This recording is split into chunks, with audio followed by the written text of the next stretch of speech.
actually believe her. Of course, I remember her saying it to me, and that's a lie. Period.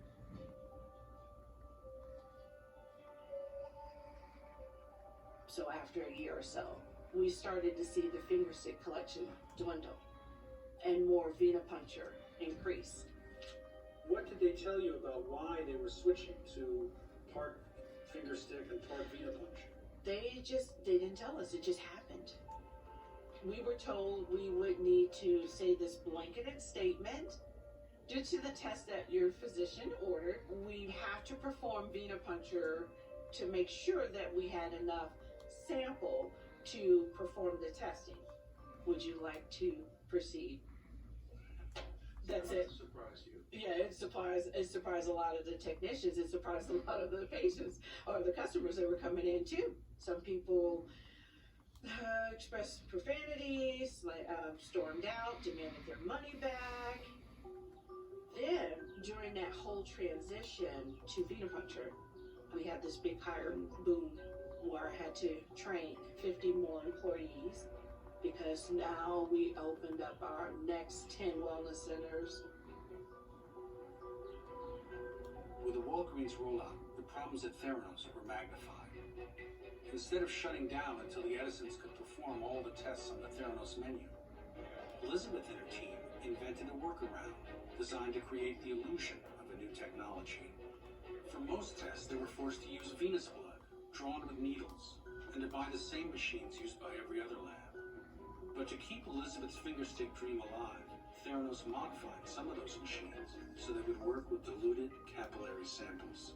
And for a handful of patient tests, the company used the old Edison prototype Elizabeth had pitched to Walgreens. What we've worked to do is eliminate the error and variability that's associated with human processing of samples. When Elizabeth says the whole process was automated from start to finish, that was a stretch. It would sometimes take 6 hours just to set up the system before we could even run the patient samples.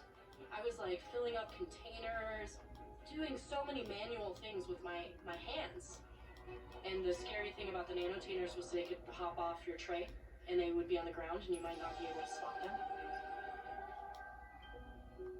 They had to dilute the nanotainers to run it on the Siemens machines, which was not how they were supposed to be used, and so people who worked in the clinical lab were nervous about that because they were violating the operating standards for those devices, which are rigorous standards since they're being used to test people for diseases. We were fudging results, rerunning quality control tests until they passed. The solution at some point was, if you just throw out that one data point, then the other three look beautiful. And that's not the way you approach science that's going to be impacting people's lives. There were people who had to run tests on devices that they knew weren't working and give those results to patients.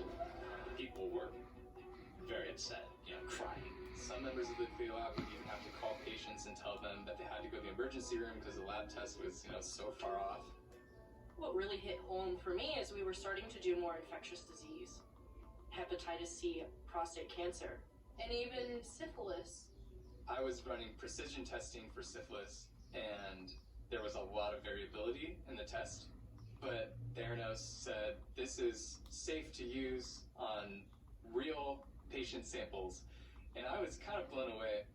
If 100 people who had syphilis came and got tested on the Theranos devices, we would only tell 65 of them that they had syphilis, and we would tell the other 35, you're healthy, no need for medical intervention. So if people are testing themselves for syphilis using Theranos, there's going to be a lot more syphilis in this world.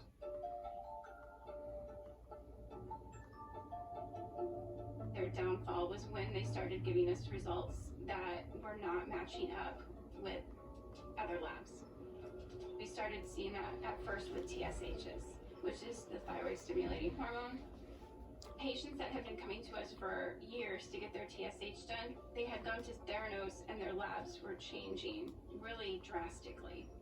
So we started sending them to LabCorp just to verify, and that's when we started seeing some pretty abnormal results. I understand how a patient would want to order their own labs, but then they get it and they don't know to do with it, or they go on Google and Google everything under the sun and see that they have cancer. So when they don't. You read about how many tests were actually wrong. Mm-hmm. Did that concern you? It did, because I had some of those tests performed on me and my children. I did. So I immediately went back to the other big lab companies and got my